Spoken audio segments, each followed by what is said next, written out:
Okay, hello everybody. Welcome to our channel. So, in the before lecture, we discussed about tuples, okay? And in this lecture, we'll be discussing about dictionaries in Python, okay? So, dictionary is an unordered, okay? It is not an ordered in older version, but when it comes to the updated versions from 3.7, it is defined as a like ordered version, okay? It is an ordered one. And next, it is a mutable collection means we can modify or we can change the key values in a dictionary. Okay, it consists of key value pairs. And next, keys must be unique and the keys should not be same. Okay, the keys in the dictionary should be unique and also immutable. Okay, like strings, numbers and tuples, those keys are immutable. And next, let us see the syntax of the dictionary. Here I have taken a dictionary with the name as a my dict, and these are name, age, city, these are called as key values. Okay, these are called as keys and these called as values. Okay, the name, age, city are the keys, as 25 New York, these are the values. Okay, so now let us run this one. Okay, so we have learned the syntax of dictionary up to now. Okay, now let us see the accessing of values. Okay, for accessing of values, we used to take in this way, like my dict. My dict means the dictionary name, and also inside the brackets we used to take the key value. By using this we'll get the output as the value. Okay, here I have taken name and I'll get the output as als. Okay, here because the name consists of the value als. Okay, I got that one.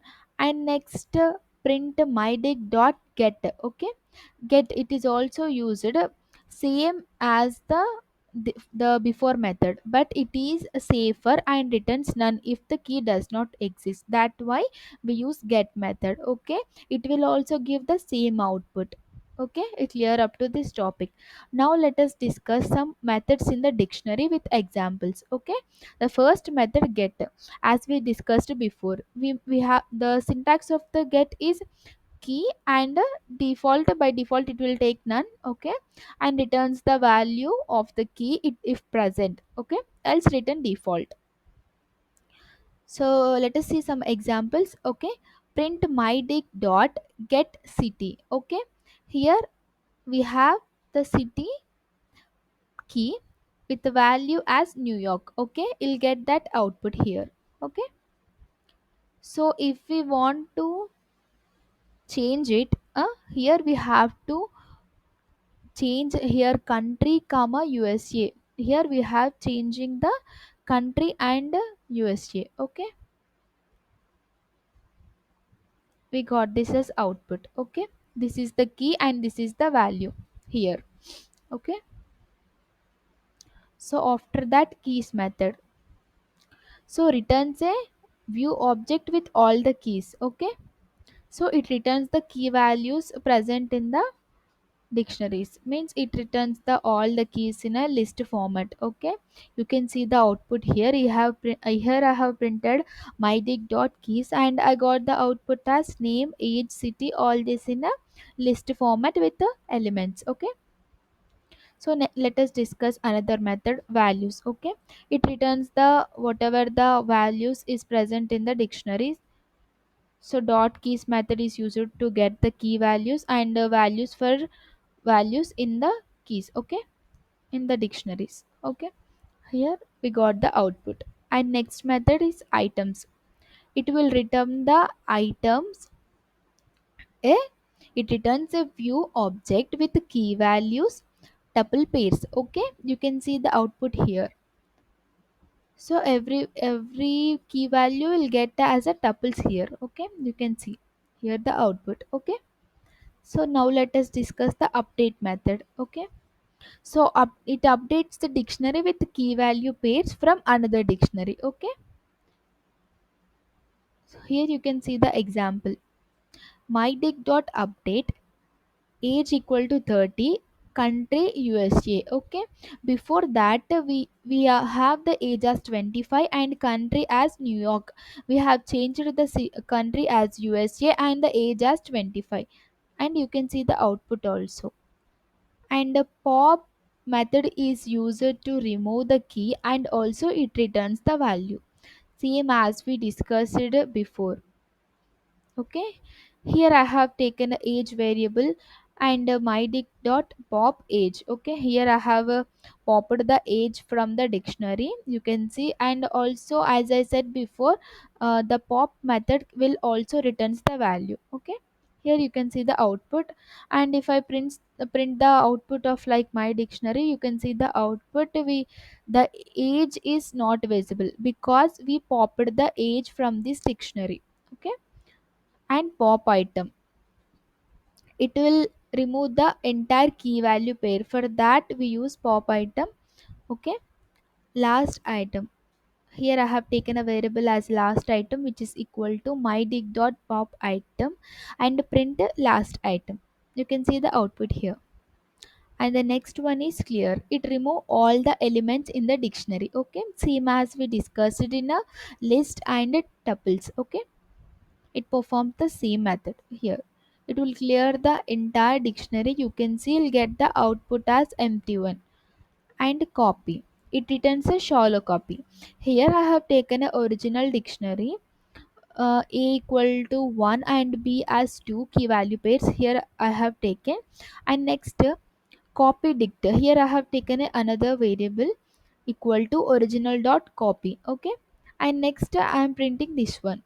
So all the key value pairs in the original dictionary are copied to copy dict variable. Okay, these are copied to this one. Okay, I'll get the output as this same. Okay, just we copied the all dictionary key value pairs to copy dict. And let us discuss some other useful operations here. Looping through dictionary. Okay, same as we do in list, but here we used to mention the both variables, key variable and also value variable in my dig dot items, and we'll get this output. Okay, now let us discuss some dictionary comprehensions. So comprehensions means we used to write for loop in a single line. Okay, those are called as comprehensions. Here I have taken a squares dictionary, and this one is the key value and this one is the value. This is the key, this is the value. And I have taken the for loop here for x in range of 1 comma c 1 comma 6. As we all know that range function will not take the 6, it excludes the 6. It will take from 1 to 5 values.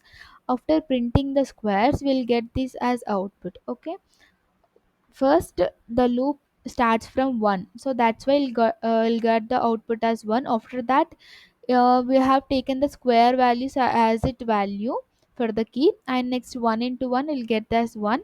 And after that it increments, then the x will become 2, and the 2 into 2 will become 4, and 3 into 3 will become 9, and so on. Okay, now let us discuss about next nested dictionary. Okay, here I have taken a dictionary with as the students, and 101 102 are the keys here.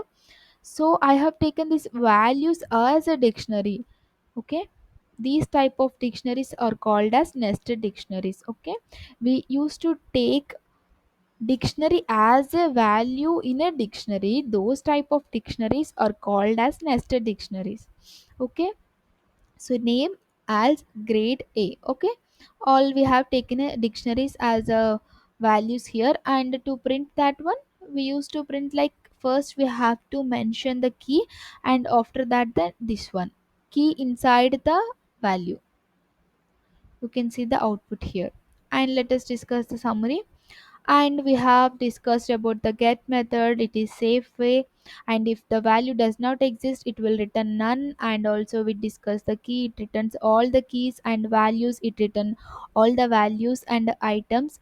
Returns all key value pairs. And update adds or updates key value pairs. And pop, it remove keys and returns a value. Pop item removes and returns the last item. Okay, and also clear, it empties the dictionary and copy, it creates a shallow copy. Okay, and also please to practice this exercise. Okay, and create a dictionary with three students and their marks, and also add a new student